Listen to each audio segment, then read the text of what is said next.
4L60, 32 Ford. It's not correct. It's resting on the turbo 350 transmission mount, but the amount that it has to move back, it's not going to interfere with the rear end. So we should be good back there as far as that goes. I had about 7 inches of area that I could move this back, and it's probably going to move back about 3.5 inches probably.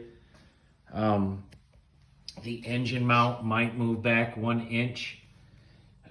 When my cousin comes over to look at how to weld this, he's going to kind of give me his input, but we might try to move the engine back, the engine mount back about 1 inch, and then make sure that the engine mounts here back all the way.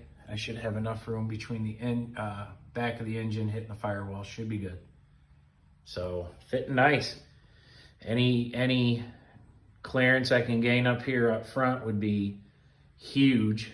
As the radiator and electric fan, that line is about, this board is about the radiator right now. So as you can see, there's not a whole lot of clearance right there. So this wouldn't be the final resting spot. I need about, what did the guy say, 2 5/8 to 3 5/8 inches right there. So I think we can get pretty close if we move that back 1 inch and make sure that the mounts are slid all the way, make sure the engine's slid all the way back on the mounts.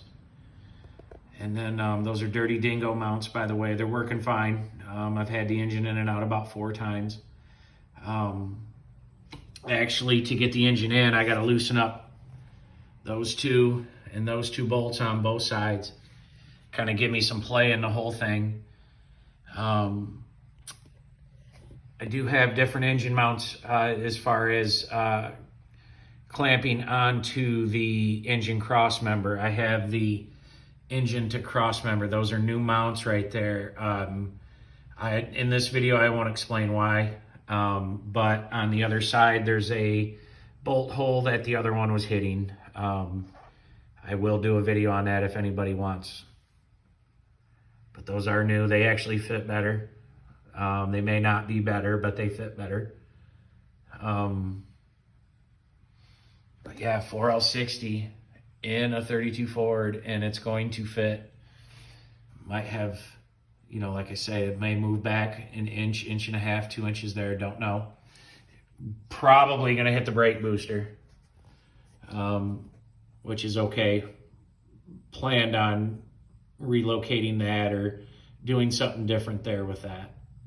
More than likely going to have to change steering, how it works, because it's basically going right in front of the, not a lot of clearance. Fitting in there like a glove on OJ's hand, missing a finger. But 4L60's fitting. I'd get underneath the car, but you wouldn't be able to see it very well. I think the final resting spot will be this right here. Will be about right here. Say that line. So it'll be like measuring from here to that board, which will be the radiator. Yeah, a lot of fun. Had a lot of help. Thank you to my buddy Junior. Not bad. He was hungover. And it was hot as fuck. So, she looks good in there. Having weight in the front made the front sit down a little bit, so the car's got a nice rake again. Car always sat nice. God, it's crazy how blue that looks and how green I see. That car is gonna look so blue to y'all, and it's not. It's really green. If you were here standing in front of me or standing here, you'd see that. It looks so blue. But trust me, it's not. It's green. It's way more green than blue. But LS is going in nice. People are going to be mad. They're going to frown because it's an LS, but who gives a shit? It's a hot rod. Thank you to the new subscribers. Man, I hadn't looked in a while. You know, wife, and a kid. Man, I had like 75 subscribers. I can't believe 75 y'all waste your time on my behalf. I appreciate that. Those holes there are gonna have to be filled in. Hopefully my cousin John can do some magic there. Right there, that's the old AC holes. That's where he had wiring coming out of. He peppered that fucker like buckshot. He just didn't care, man. Drill a hole here, drill a hole there.